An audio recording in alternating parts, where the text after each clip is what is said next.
Hi, it's Mr. Evans. Welcome back to the Embrace Group Challenge You Challenges. We hope you've enjoyed all our other videos and we're looking forward to making more for you.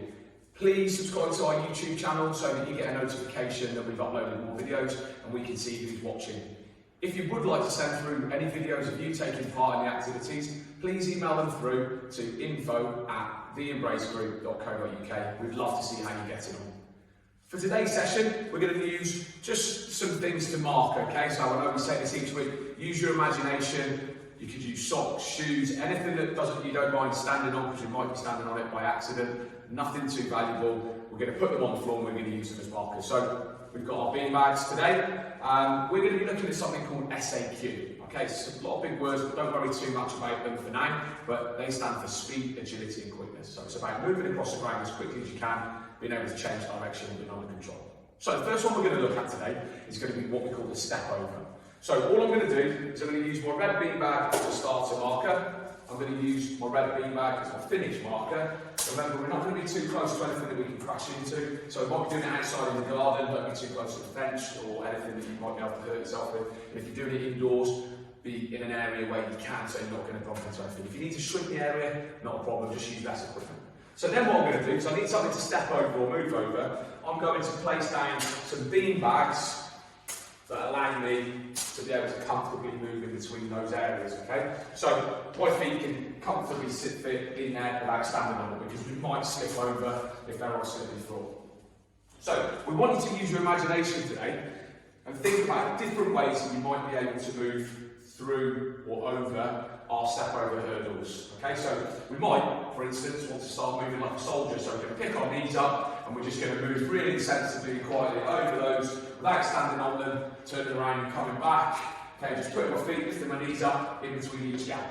Okay, use your imagination. We could be bunny hopping, so we're hopping over like this.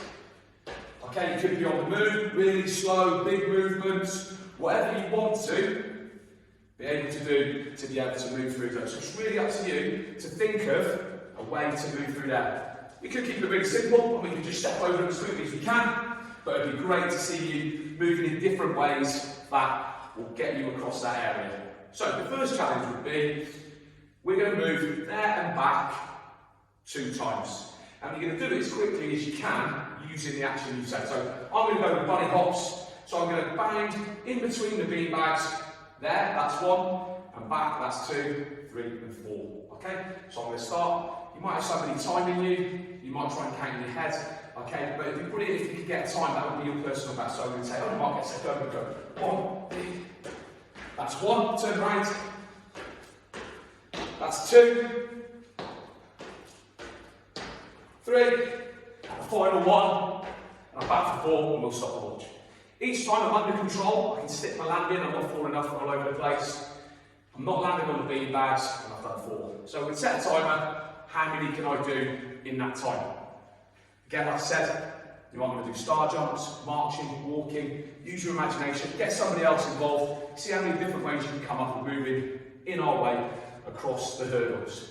That's our first challenge for the day. The next challenge, we're going to do something called slalom run. So, I'm going to leave my red bean bags there, and what I need to now do is create a bit of a zigzag. So I want to take a big step out to my right, 2 big steps across to my left, and then another 2 big steps out to here, and now I've got a little track to follow where I'm going to zigzag across an area. I'm close to the wall there, but we're not going to run around the bean bags, we're going to run to them. So I'm going to run to here, and push across all the way over until I get to this one, that's 1. Now I'm going to turn back and go exactly the same way, back across, all the way down. Again, we're going to do this 4 times. I'm just going to change my area a bit closer here, so don't be afraid to adjust your area, so you've got a good zigzag and an area to work in that means that you've got to change direction. So, the challenge is, how quickly can you zigzag across your area, so red bean bag, 5 green bean bags, and back 4 times. Again, we get them watching, let somebody else time you, let them have a go, but it's your personal best. So if you're on your mark, get set, go. We're going all the way across. 1, 2, 3, And the final one, quick as I can, foot in line with the beanbag, 4, and stop. Again, you might want to use your imagination. Can you hop? Can you jump? How many different movements can you use zigzagging across? Being careful that we're not stepping on the beanbag as we're changing direction, because as we get there, we're going to push off and drive to the next one. So 2 challenges there, our slalom, here where we're zigzagging in and out, and then also our hurdles where we're banging across. We'd love to see how you're getting on. We hope you enjoyed today's session. See you next time.